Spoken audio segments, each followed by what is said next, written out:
Este é Phil Shapiro. Tenho o privilégio hoje de conversar com Day Al-Muhammad, que é uma cineasta apaixonada aqui na área de Washington, D.C., e ela é a criadora de uma série de filmes chamada Renegados, que será exibida neste final de semana no Centro Kennedy, e então será exibido na íntegra. Neste fim de semana e depois mostrado semana a semana na PBS, durante o mês de outubro.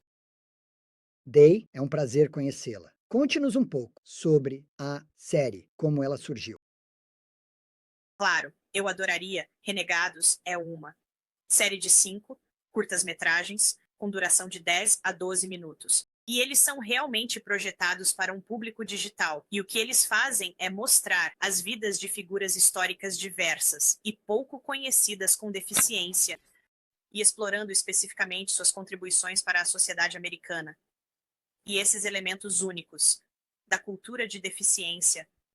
E assim, parte disso é que, se você pensar bem, 1 em cada 4 adultos hoje na América tem uma deficiência. E se você começar a olhar para famílias que têm um membro com deficiência, isso cai para 1 e se torna mais prevalente para 1 em cada 3, certo? E estamos falando sobre coisas que normalmente pensamos sobre usuários de cadeiras de rodas ou pessoas que são cegas ou surdas, mas também estamos falando sobre coisas como condições crônicas, HIV e AIDS, esclerose múltipla, diabetes.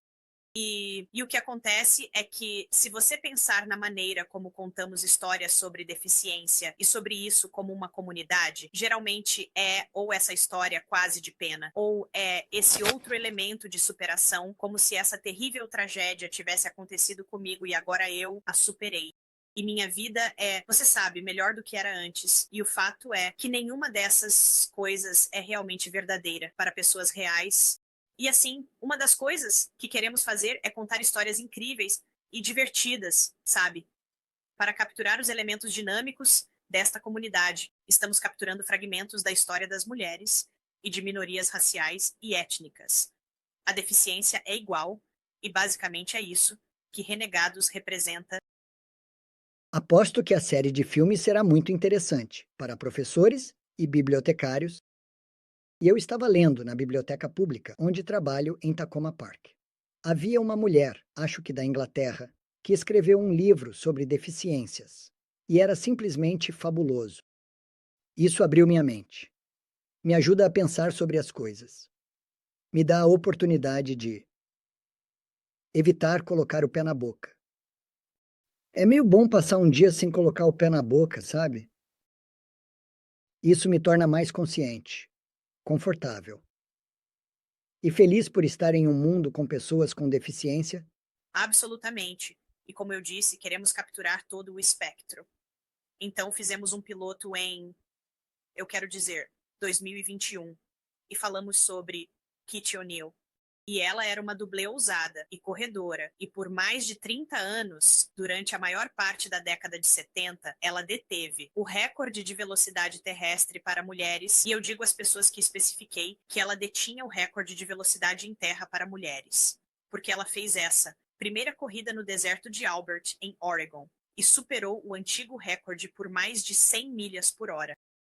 E então eles a puxaram do carro, porque tinham medo de que ela quebrasse o recorde dos homens. Ah, e assim, não só ela era essa corredora que detinha o recorde feminino, como também era uma dublê. Ela foi a dublê de ação de Linda Carter, que foi a Mulher Maravilha, e de Lindsay Wagner, que foi a Mulher Biônica. E ela fez tudo isso. Morte. Oh, não. Uau! E então ninguém pensa sobre o fato de que, adivinha, existe uma Mulher Maravilha, você sabe, o diabo do sol que era surdo. Eu estou tipo, essas são as histórias que queremos, que eu queria capturar, porque não é a sua história usual. São pessoas que você olha e diz, ok, isso é meio legal. E essas são as peças e as narrativas que estamos perdendo, de fato, de fato. Há uma mulher em Baltimore e ela tem cerca de 300 patentes. Ela é uma mulher jovem e bonita, uma jovem mãe. Acho que ela tem cerca de 40 anos, talvez 45 no máximo. De qualquer forma, ela tem cerca de 300 patentes na IBM. E então, a IBM diz que ela é a CEO da IBM. Funcionária, a mulher com mais patentes, eu disse, você sabe, apenas espere. Você vai tirar essa coisa de mulher, porque ela continua inventando coisas novas. Se há alguém que acha que pode superá-la, essa pessoa deveria, sabe, dar uma boa olhada em si mesma, sabe, em si, porque ela está à frente, ela está à frente. Ela tem uma linda palestra TED. Uma inventora mulher da IBM mora em Baltimore. E então me diga, acho que você estava me contando sobre o Docs in Progress. Você foi ao Docs in Progress em Silver Spring. Sim, na verdade. Então, acredite ou não, minha carreira como cineasta começou. Na verdade, eu já tinha escrito antes, fiz contos e romances. E de vez em quando, você sabe, você se depara com uma história que não funcionaria para um livro e, na verdade, era uma história da Guerra Civil. Ninguém quer ler mais um livro sobre a Guerra Civil. E eu pensei que seria ótimo fazer um filme. E assim, a ideia era: posso fazer isso em um filme. Agora, como uma pessoa cega, certo, eu e meu cão-guia, fico pensando: quem vai me levar a sério para dizer que quero dirigir um filme? E eu realmente me inscrevi e fiz um curso de cinema na Docs in Progress. E eu entrei lá e nunca houve dúvida sobre minha capacidade de fazer isso. Era muito mais uma questão de não temos certeza de como, mas vamos descobrir. E foi exatamente a mesma coisa. Quando entrei na Women in Film and Video, novamente, eu e o cão-guia. Nunca houve qualquer dúvida sobre se eu pertencia ou não. Claro que eu pertencia.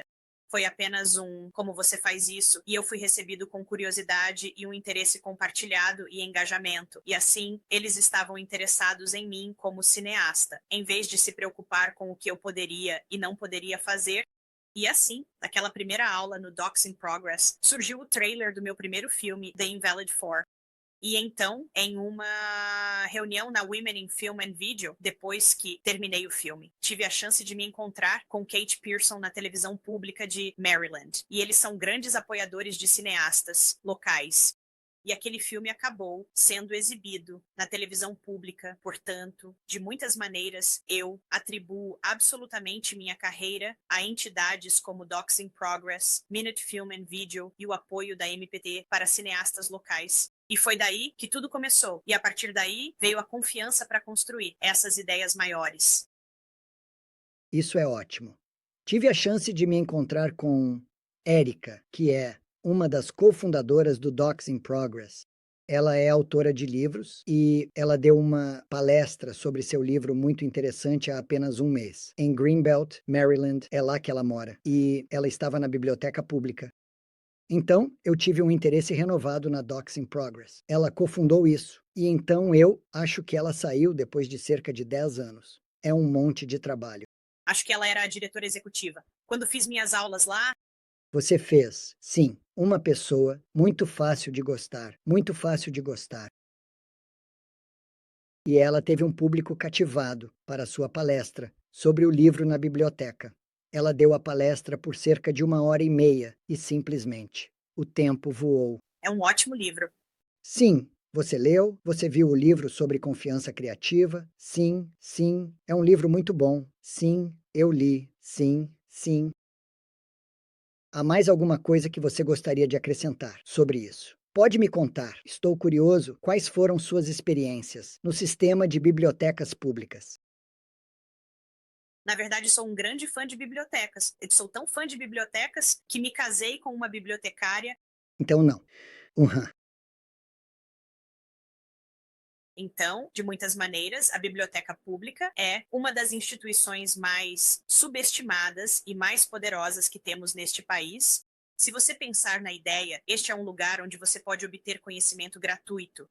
E não estamos mais falando apenas de livros, certo? Estes são lugares onde há livros, audiolivros, CDs, filmes. São lugares onde você pode ter acesso a computadores e Wi-Fi. Em áreas rurais, este é o centro, certo? Existem lugares onde as pessoas podem reunir informações, onde você pode ter grupos e reuniões locais. Existem bibliotecas que têm espaços de criação. Existem bibliotecas que destinaram parte de seu espaço para escritórios de emprego, onde as pessoas podem obter ajuda para melhorar suas habilidades ou encontrar empregos, certo? Então, de muitas maneiras, eles se tornaram esse lugar central que pode fornecer muitos serviços, em particular para pessoas que podem não conseguir acessá-los ou pagá-los em qualquer outro lugar ou de qualquer outra forma. E de muitas maneiras isso tornará as bibliotecas poderosas, mas de muitas maneiras elas também são subestimadas, não reconhecidas e subfinanciadas pelo que fazem.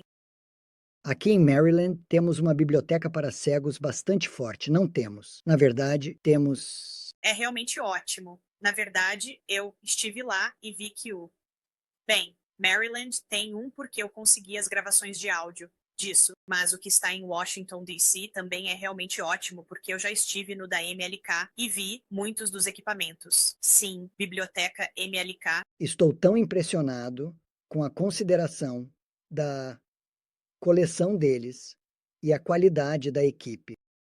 E eles estão constantemente ensinando coisas, sabe? Oficinas gratuitas sobre isso, aquilo e o outro. Está realmente incorporado. E eu acho que sua série de filmes também é. Isso é uma tentativa de tipo, vamos incorporar a deficiência, apenas incorporá-la. É parte da nossa vida, é parte da vida de todos. Se você não tem deficiência agora, terá.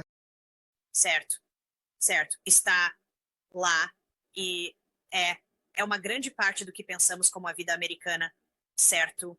E Kit O'Neill é um ótimo exemplo para falar sobre recordes de velocidade em terra e discutir como a Mulher Maravilha é uma ideia onipresente, certo, dentro do país. E ela fez parte disso. O mesmo se aplica a muitas das outras pessoas que temos, certo? E você mencionou como isso seria útil nas salas de aula e fizemos, que estamos fazendo parceira do braço de mídia educacional da PBS também. E eles estão realmente construindo um currículo para séries do 9º ao 12º ano com perguntas de discussão e conceitos que podem realmente funcionar com os filmes para trabalhar com os jovens.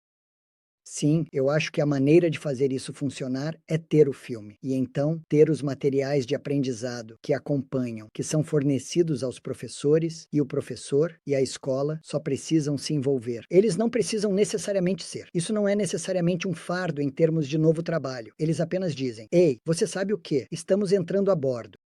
Sim, e a ideia é que foi construído para se encaixar no currículo existente, porque, novamente, quando falamos sobre aprender história e cidadania e coisas assim, isso é parte do mundo em si. É apenas que nunca pensamos muito sobre a deficiência. O historiador Douglas Benton costumava dizer que a deficiência está em toda parte na história, assim que você começa a procurá-la, mas está conspicuamente ausente nas histórias que escrevemos. E assim, eu acho que uma das coisas que estamos tentando fazer é incorporá-lo a essas histórias. Não por causa de qualquer inclinação política ou de qualquer tipo de agenda, mas porque estava lá e é isso que queremos fazer. E a questão é que, neste momento, há uma escassez disso no sistema de educação pública. Foi realizada uma pesquisa em 21 ou 22, e basicamente nas escolas de K a 12. Em todo o país, mais de 50% dos professores que responderam disseram que nunca haviam ensinado uma lição, ou parte de uma lição que abordasse diretamente algo sobre deficiência. E então, mais 36%. Então agora estamos bem acima de 80%. Disseram que só ensinavam isso, talvez, uma ou duas vezes por ano, e entre aqueles que realmente faziam, 80 disseram que precisavam criar seus próprios planos de aula em casa, porque simplesmente não conseguiam encontrar os materiais em lugar nenhum. Então, essa é a nossa maneira de tentar fornecer isso. Foi difícil escolher os filmes, porque há tantas pessoas incríveis. Assim que você começa a procurar, começa a encontrar mais pessoas. Como quantas pessoas já ouviram falar de Kit O'Neill? Uma das outras que será exibida no dia 1º de outubro é Judy Lynn Del Rey, e essa foi uma mulher com nanismo que revolucionou o mundo da ficção científica. Ela era editora e era e a questão é, você sabe quem escreveu um livro, certo? O autor, e você pode conhecer a editora, mas ninguém nunca presta atenção em quem é o editor de um livro. Mas se eu te disser que ela editou pessoas como Arthur C. Clarke, Isaac Asimov, Philip K. Dick, ela até foi a editora dessa novelização pouco conhecida de um filme chamado Star Wars. Uau! Na verdade, ela ouviu sobre isso antes do filme ser lançado. Comprou os direitos e eles lançaram aquele livro meses antes do filme sair, porque ela sabia que ia ser um grande sucesso. E você sabe, quando ela começou, a ficção científica era meio que uma coisa de nicho, certo? Você sabe, ela nasceu em 1943, certo? E assim, durante aquele período era apenas uma coisa de nicho. E agora, se você olhar para a ideia de ficção científica e fantasia, ela está em todo lugar, certo? Acho que, até julho deste ano, como os 8 melhores entre os 10, os filmes de maior bilheteira eram de alguma forma fantasia ou ficção científica. E assim, o que ela fez, e a Del Rey Books, que é nomeada em sua homenagem, se tornou uma dessas editoras poderosas de ficção científica e fantasia. E tudo isso é obra de uma única mulher. E a questão é que eu fico pensando, eu não sabia disso, e eu sou um grande fã de ficção científica. É incrível pensar sobre o impacto que algumas dessas pessoas têm. Então, ela é outro tipo de exemplo que você simplesmente não considera. Tô curioso, você sabe. Se algum desses filmes está disponível também como audiolivro, Que eu saiba, então não. Nós apenas, neste momento, começamos com os curtas-metragens. Eles têm descrição de áudio, então isso é fornecido. isso é legal. Por quê? Estou pensando que, para alcançar o público mais amplo, seria interessante ter esse material disponível, como um podcast, onde as pessoas, as famílias, poderiam ouvir durante uma viagem de carro, nas férias. Tipo, é como, ei, estamos de férias.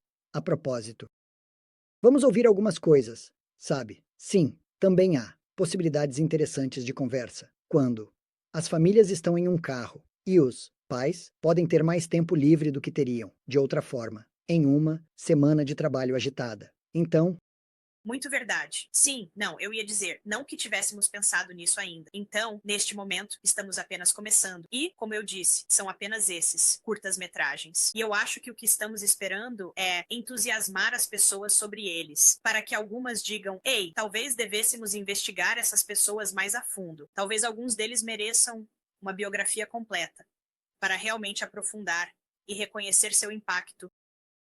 muito interessante. Muito obrigado. Estou conversando com Day Al-Muhammad, aqui na área de Washington, D.C. E eu imagino que a transmissão será nacional, certo? Na PBS. Você pode encontrá-lo no site da PBS. Basta procurar. Está sob American Masters, Renegados.